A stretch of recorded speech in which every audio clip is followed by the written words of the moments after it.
Welcome to the deep dive. We're looking at your piece, Ancestors.pdf, today, Hmm. and really digging into the ideas there about family and how it shapes, well, everything about you. Yeah, it's a really personal reflection. Exactly. So, our mission, if you like, is to explore that the huge role family plays, drawing right from your own thoughts and experiences in the document. And what jumps out right away is that feeling of connection, isn't it?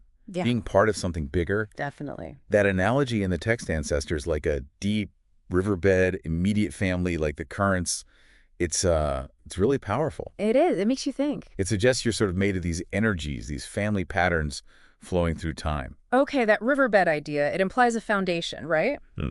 But what's in that foundation? What are we actually drawing from that lineage? Well, the reflection mentions that every family line has its own unique mix. Yeah. You know, light and shadow, as it's put. So not perfect. Not at all. It's about acknowledging the whole spectrum. And within that, there are these gifts that get passed on. Specifically mentioned are love and consideration for others. Like valuable minerals deposited by the river, maybe? That's a good way to think about it, yeah. Nurturing those qualities. And love and consideration, the way they're described here, they feel really fundamental, almost like forces of nature. Exactly. Love is called the fundamental attractive force, the glue holding things together. Okay. And consideration, that's the awareness of how we're all connected, understanding that every spark, every individual matters within that bigger picture. An inherent value idea. The inherent value in every single spark. It's a core theme.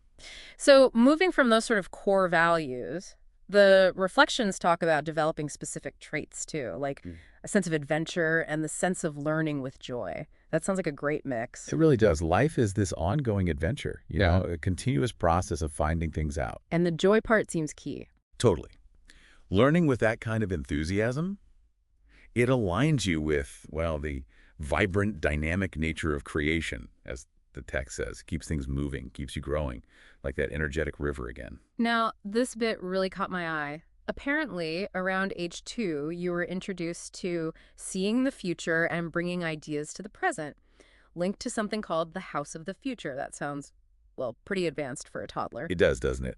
Yeah. But what's interesting is the idea of maybe a kind of early receptivity. Receptivity. Yeah, like picking up on the energy around that project. Hmm. The reflections suggest the energy of innovation from your father and grandfather who were involved might have sort of sunk in. So the family environment itself kind of planted a seed, a sense that you can actually shape the future. That seems to be the implication, an early sense of possibility. It wasn't all conceptual, though. Your parents also broadened your world through the senses, specifically ethnic cuisine, food as a cultural gateway. I get that. Oh yeah, it's such a powerful way, often overlooked, to build that openness and appreciation for diversity. Right. Trying new tastes. Exactly. Each flavor carries a bit of its culture. Doing that early on can make you fundamentally more open.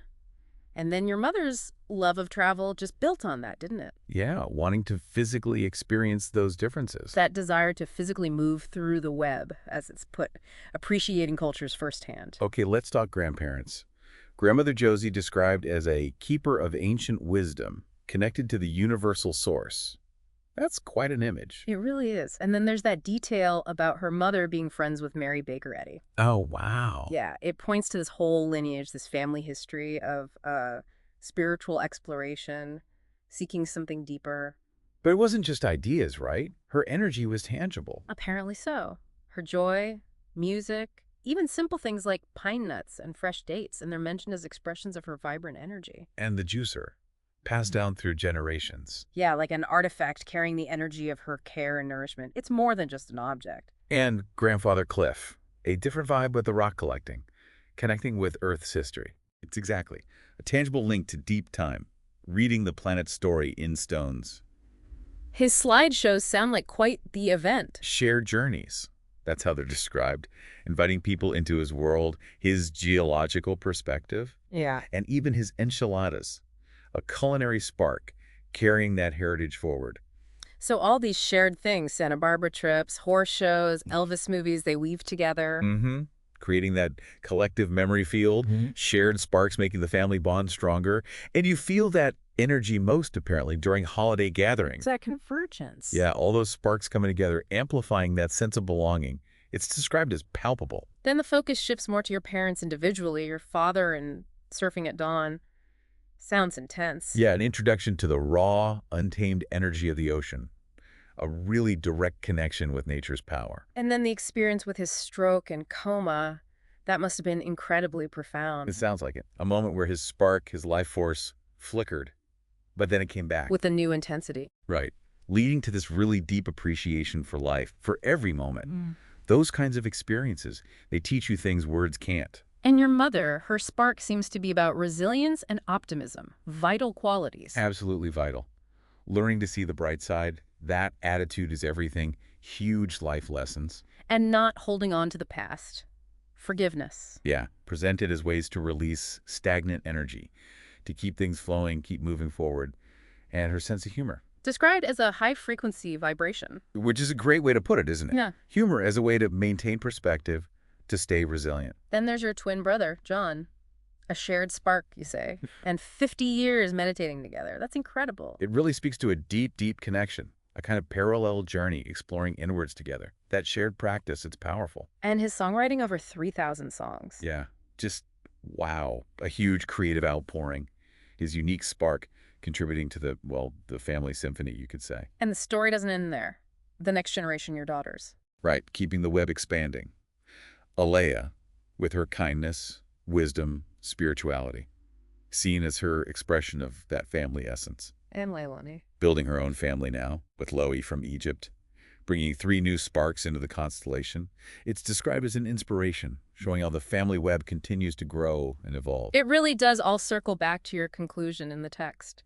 Family truly is the backbone of life. It's a powerful statement, and the reflection expands on it, calling family a vital segment of the universal backbone, providing structure, nourishment, resilience. There's that quote, too, from Zoran. Oh yeah, that's a beautiful one. Look closely at your family, human. You see individuals, but I see a constellation, bound by invisible threads of starlight and shared history. Wow, that captures it perfectly, the interconnectedness. It really does. Okay, this leads us nicely to that exercise you included.